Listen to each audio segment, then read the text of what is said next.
Hello MotoGP World fans and welcome to MotoGP Paddock Talk from a busy Friday at Catalunya. As you can see, got a little bit of sun, feeling a bit tired because another crazy day in the paddock here in Barcelona. Coming to you from the side of Barcelona in the beautiful town of Barcelona, not too far from the track.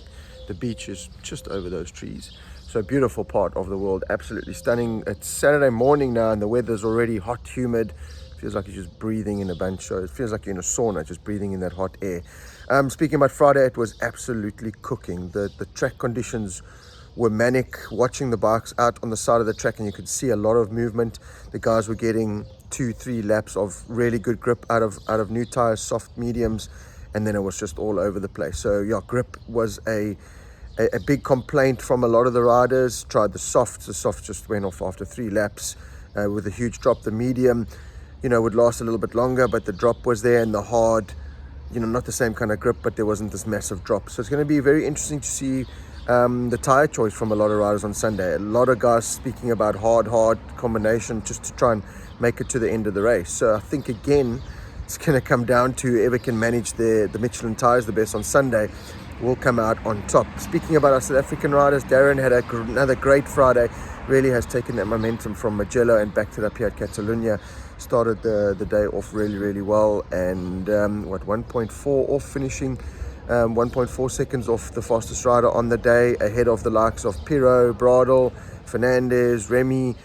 So right up there, another good platform for Darren to start and just get up there. He really is improving his Friday, which is giving him a much better start to the weekend, which gives him more confidence, gives the team more confidence, and hopefully they can just build on that. So he's feeling really comfortable. Like I said, the biggest complaint at the moment is just that tire and making the tire work. That's something that Darren hasn't got a lot of experience with at a track like this with not a lot of grip. He's really going to have to just try and manage that and make that work. But again, Morbidelli's the target. Morbidelli had a great Friday. Franco Morbidelli, the factory MR rider, he was right up inside that top 10. So if Darren can just chip away at that, I think he was only 0.4, 0.5 off Morbidelli, only about 0.6 off his brother Brad, who was inside the top 6, who had a great Friday again, 6th place for Brad. But we've seen this before from Brad. He's able to, especially in FP2, he's able to set this, top 10 really good kind of benchmark, and the KTM and him aren't able to improve on that. So we're going to have to wait and see what comes out of Saturday.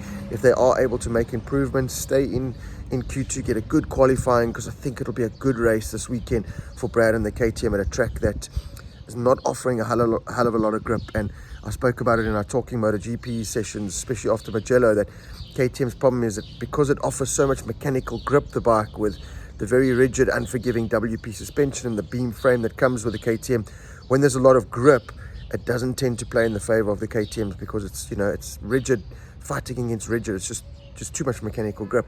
So a track now where it's a little bit more loose, and the riders aren't going to have the full advantage of getting all the grip. Brad and the KTM have kind of had to deal with that for a long time now. So make the best of that, but he needs that good qualifying. If he can be inside that, a good qualifying for Brad is the top 10. If he can get inside that top 10 or 10th, such a good starting point, and I think we could see a great race. Same with Darren. If he can get himself closer to that top 15 as a realistic qualifying target. We've seen his starts are good. He's able to make the best the first couple of laps when the bike's on a full fuel tank, full fuel load, feeling a bit heavier, while other riders, the Viñales, the Morbidellis, really struggle at the beginning of the race.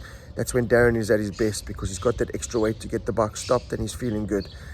So yeah, I think it's going to be a good weekend for our South African boys. A great start, a great Friday. Aprilia. I mean, how's that from Aprilia? The Spanish fans went absolutely berserk at the track today on the main grandstand, when after FP2 it was Viñales and Aleix Espargaro right up there. Hats off. We keep saying it week in, week out. Hats off to Aprilia, and especially Aleix. You keep waiting for this drop, and then you say, oh yeah, you see, we told you so. They were never going to stay there for that long. Yet there they are, doing a fantastic job.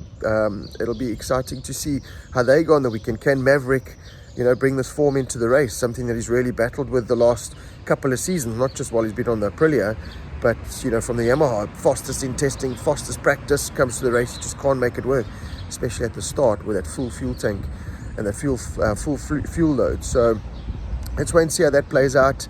But certainly excitement around Catalunya. Such a beautiful racetrack. You can feel all that energy, all that excitement watching, that last corner where Rossi shoved it on the inside of Lorenzo. You could just almost replay that in your head and see it happening and feel the crowd going berserk for that. Really is a great atmosphere, the place. Loving it so far. My first trip to Catalunya, and really is a fantastic place. Fabio Quartararo, fresh off his signing a new 2-year deal with Yamaha, looks happy. He's got this new, kind of aura about him, this new confidence, walking around all confident, a fan favorite for sure. And last night I got asked the question again at our pole position travel dinner, who's going to replace Rossi? And no one will ever replace Rossi and all those yellow shirts in the crowds, because he just took it to another level. But Fabio Quartararo, I think, is that next rider. He's probably the most loved rider in MotoGP at the moment, especially with Marc Marquez out as well. So Fabio, his stock is just rising in the MotoGP paddock, and I think he's going to have a great weekend on the Yamaha as well. I think it's going to be tough with those Ducatis, there's no doubt about that, but certainly this grip issue, and Sunday they're talking about even hotter than Friday was, and I mean that was scorching. So it's going to be a tough one for all the riders to manage and the teams to play out and manage. But either way, I think it's going to be very, very exciting. More big news coming out of the paddock on Friday, something that I've spoken about the last couple of times, done a Pooper Scoop segment on it as well. Jack Miller looks like it's 100% confirmed that he will be alongside Brad Binder in the Red Bull KTM team next year. So not final confirmation out yet. We'll wait for that press release to be released. But in the paddock, it certainly is a done deal. So we'll wait and see when that is announced. And that's going to be very interesting, because where does Miguel Oliveira go? There's talk that Raul Fernandez and Darren Binder are up for the RNF seat, as well as Alex Rins. Paul Espargaro could be going back to Tech 3. Taka Nakagami, where does he go? Alex Marquez, where does he go? There's still so much to go on in this crazy musical chairs and this crazy silly season that is MotoGP. But I'll hopefully gather some more information today, Saturday, out at Catalunya, and bring it to you in the next Paddock Talk.